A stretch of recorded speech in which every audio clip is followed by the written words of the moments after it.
Pembacaan kita adalah 1 Korintus 9 ayat 1 sampai 6 tentang renungan harian keluarga Gemim. Bunyinya adalah sebagai berikut. Bukankah aku rasul? Bukankah aku orang bebas? Bukankah aku telah melihat Yesus Tuhan kita? Bukankah kamu adalah buah pekerjaanku dalam Tuhan? Sekalipun bagi orang lain aku bukanlah rasul, tetapi bagi kamu aku adalah rasul. Sebab hidupmu dalam Tuhan adalah materai dari kerasulanku. Inilah pembelaanku terhadap mereka yang mengkritik aku. Tidakkah kami mempunyai hak untuk makan dan minum? Tidakkah kami mempunyai hak untuk membawa seorang istri Kristen dalam perjalanan kami seperti yang dilakukan oleh rasul-rasul lain dan saudara-saudara Tuhan dan Kefas? Atau hanya aku dan Barnabas saja yang tidak mempunyai hak untuk dibebaskan dari pekerjaan tangan? Pemuda sekalian yang dikasihi oleh Tuhan kita Yesus Kristus, tema kita melihat hal ini kita menjurus ke ayat yang ketiga.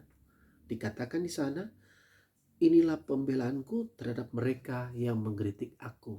Renungan harian keluarga Gemim untuk hari ini Senin 9 Mei 2022 berbicara tentang kritik. Ada suatu cerita di mana seorang pelukis hebat dikritik oleh seorang pengunjung. Diceritakan bahwa waktu itu sedang ada pameran di galeri lukisan di luar negeri tentunya. Ada suatu lukisan besar yang semua orang memujinya. Lukisan itu mungkin ada di rumah kita, yaitu tentang Yesus mengetuk pintu. Nah, semua orang memuji, wah luar biasa ini lukisan Yesus mengetuk pintu ini. Yesus di depan pintu ini. Tetapi tiba-tiba ada seorang pengunjung yang berkata, lukisan ini bagus, baik, tetapi ada yang kurang.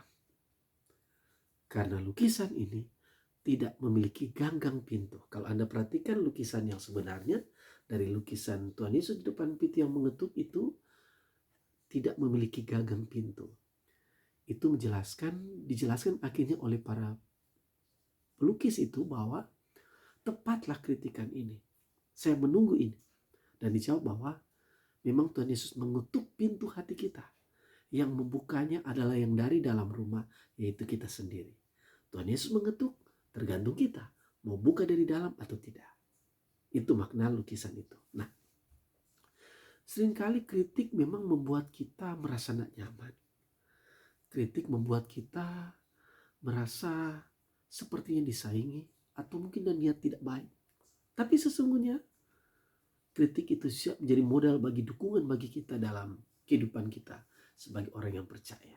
Untuk itu tema kita, kritik buat kita kuat. Sekali lagi, kritik buat kita kuat.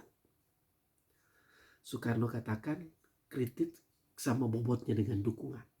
Sekali lagi Soekarno mengatakan, Presiden bersama Republik Indonesia, bahwa kritik sama bobotnya dengan dukungan. Dalam Kamus Besar Bahasa Indonesia, kritik diartikan sebagai kecaman atau tanggapan atau kupasan yang disertai dengan uraian yang memberikan pilihan baik buruk atas segala sesuatu, ucapan, tulisan atau apapun. Itulah arti kritik menurut Kamus Besar Bahasa Indonesia.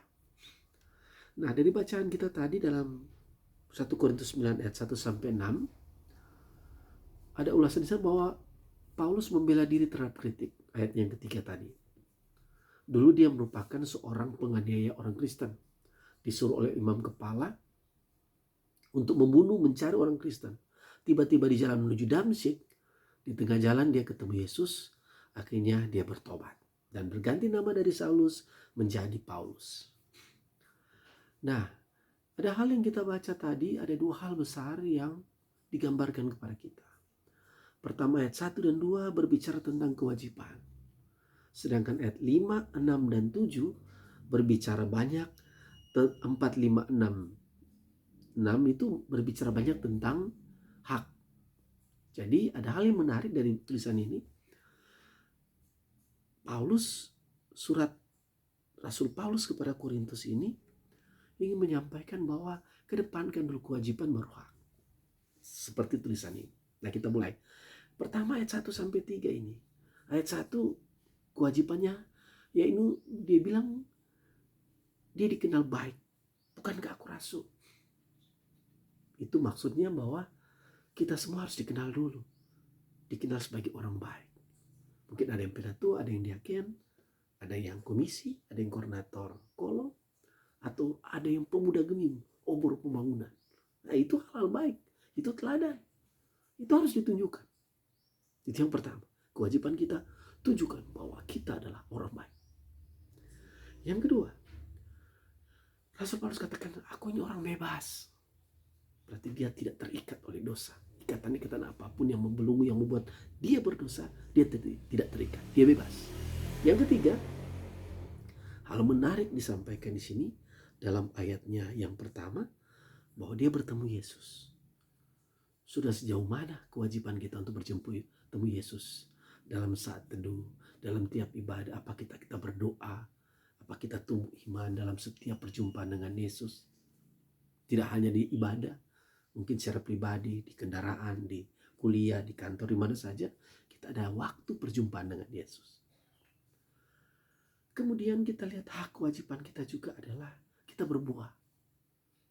Kalau di remaja dikenal dengan berakar, bertumbuh, dan berbuah, maka pemuda juga.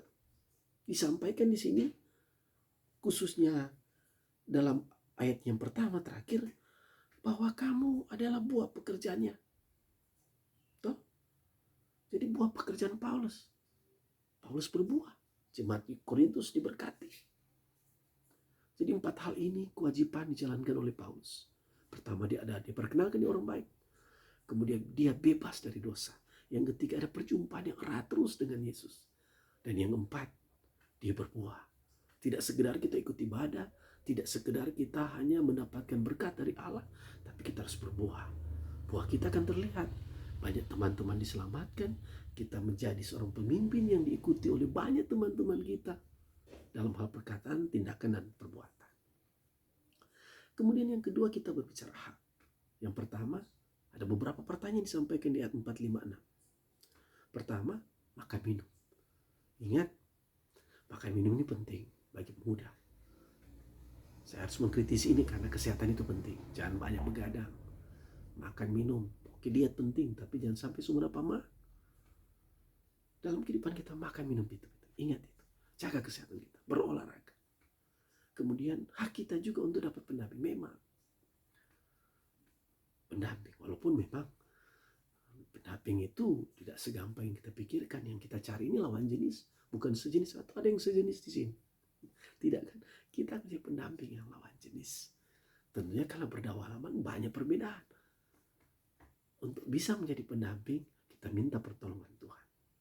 Kita akan bawa dia dalam sejalan kehidupan kita, akan kita bawa kepada Tuhan pendamping kita. Yang ketiga, ada pekerjaan. Dikatakan di ayat 6 terakhir, pekerjaan tangan. Jadi dalam kehidupan kita juga untuk kita bekerja. Mungkin kita bebas dalam hal ini untuk menentukan karir kita, masa depan kita. Itu hak kita. Tapi yang jelas tuh kewajiban kita laksanakan, baru hak ini kita akan dapatkan. Kita akan mendapatkan makan minum kesehatan yang baik, kita akan mendapatkan pendamping yang terbaik, kita akan mendapatkan masa depan pekerjaan yang baik. Itu janji Tuhan. Untuk itu jangan malas. Seperti di Jepang, pergumulan negara Jepang, para pemudanya ada 3 hal yang mereka tolak saat ini untuk bekerja, yaitu tidak mau pekerjaan rendahan, tidak mau pekerjaan yang kotor, dan tidak mau untuk jadi suruhan. Jadi itu pergumulan di sana, beda dengan kita. Jadi jangan malas.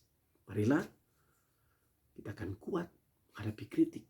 Sebagai orang muda, kita jaga kewajiban dan hak kita. Kita jawab kewajiban yang dituntut, dan kita jawab apa benar-benar kita layak mendapatkan hak. Kita jawab semua kritikan dari siapapun.